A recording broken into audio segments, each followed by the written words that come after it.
விரைவில் விஜய் பாதிக்கப்பட்ட குடும்பங்களை நேரில் அழைத்து சந்திப்பார் என்று கூறப்படுகிறது.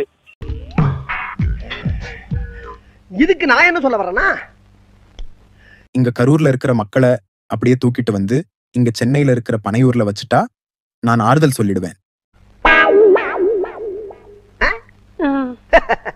இத சொன்னா நம்மள பைத்தியக்காரன்னு சொல்றாங்க.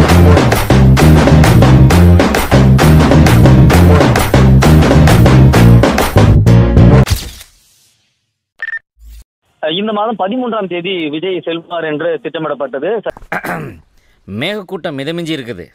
இடி மின்னலும் ஹெவியா வரும் போல தெரியுது. கிளைமேட் சரியில்லை, ரிட்டர்ன் ஆயிடலாம். அதனால அந்த தேதியானது 14ஆம் தேதிக்கு திட்டமிடப்பட்டது. 14ஆம் தேதியும் இல்ல இனியும் ஊருக்கு போகணுமா வேணாமான்னு யோசனை பண்ணி பார்த்தேன். தப்பு. ஊருக்கு புறப்பட்டாச்சுன்னா போய்கிட்டே இருக்கணும். திடீர்னு பயணத்தை ரத்து பண்ணக்கூடாது. போலீசாரும் பந்தோபஸ்து அளிப்பதற்கு சிரமம் ஏற்பட்ட சூழலில் தீபாவளி அடுத்தது ஏதேனும் ஒரு தேதியை தேர்வு செய்து வருமாறு போலீசாரும் அறிவுறுத்திருந்ததாக கூறப்படுகிறது. 15ஆம் தேதி நமக்கு என்ன ப்ரோக்ராம்? செக்கிங் 9 o'clock அங்க போறோம், 10 o'clock இங்க போறோம், 11 o'clock அங்கங்க போறோம், 12 o'clock இங்கங்க வரோம். இந்த நிலையில்தான் தற்பொழுது வரை அரங்கம் எதுவும் கிடைக்காத காரணத்தினால பாதிக்கப்பட்ட குடும்பத்தினரை சென்னை வரவழைத்து விஜய் சந்திக்க இருப்பதாக தகவல் வெளியாகி இருக்கிறது. சரியான ஆம்பளை ஏரியா கோயா. ஏதோ ஏரியா. ஏரியாக்கு வாயா நீ. ஹலோ ஏரியா சொல்லு. வாடா நீ. ஏய் ஓ ஏரியா எங்க இருக்குன்னு சொல்லிட்டு போடா. நீயா கண்டுபிடிச்சு வாடா. காரணம் ஒவ்வொரு குடும்பத்தையும் தனித்தனியாக சந்திக்கும் பொழுது மீண்டும் ஏதேனும் விபரீதம் நடக்க சூடும் என்ற காரணத்தினால்தான் இதெல்லாம் நம்புற மாதிரியாங்க இருக்குது. இந்த சூழலில் ஏறத்தாழ 20-25 நாட்களாக இடம் தேர்வு செய்ய முடியாத சூழலில்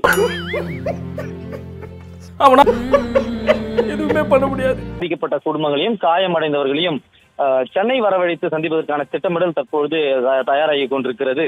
மானமே கப்பல்ல ஏறி இருந்தா ஆமா அப்படியே கிளு பெரிய மானா இருக்கு. மானா இப்ப மானங்கிட்ட தெரிஞ்சுக்கிட்டு இருக்கேன். பாதிக்கப்பட்ட குடும்பங்களையும் ஒவ்வொரு குடும்பத்தையும் சந்தித்து உரையாடி இருக்கிறது. அதாவது உங்களுக்கு சென்னை வர சம்பந்தமா என்று கேட்கப்பட்டிருக்கிறது. ஐயோ கடவுளே கண்ணு வேண்டாடா சாமி.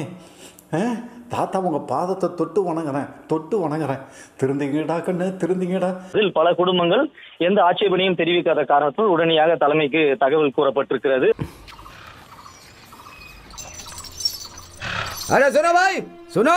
ஆனால் தற்பொழுது வரை தேதி எதுவும் முடிவு செய்யவில்லை. அந்த பாதிக்கப்பட்ட குடும்பங்களிடம் தேதியை குறிப்பிடவில்லை. எந்த தேதியில் விஜய் உங்களை சந்திப்பார் என்றும் எந்த தேதியில் நீங்க சென்னை வர வேண்டும் என்ற எந்த தேதியும் குறிப்பிடப்படவில்லை. சொல்லுவீங்க சொல்றதுதான் செஞ்சிருவாங்களா?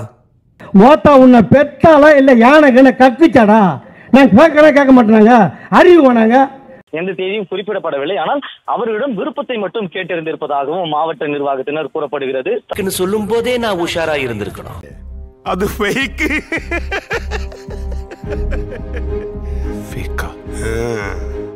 கட்சியில் விவரம் அறிந்தவர்கள் தெரிவிக்கின்றனர். இந்த நிலையில்தான் விரைவில் விஜய் பாதிக்கப்பட்ட குடும்பங்களை நேரில் அழைத்து சந்திப்பார் என்று கூறப்படுகிறது.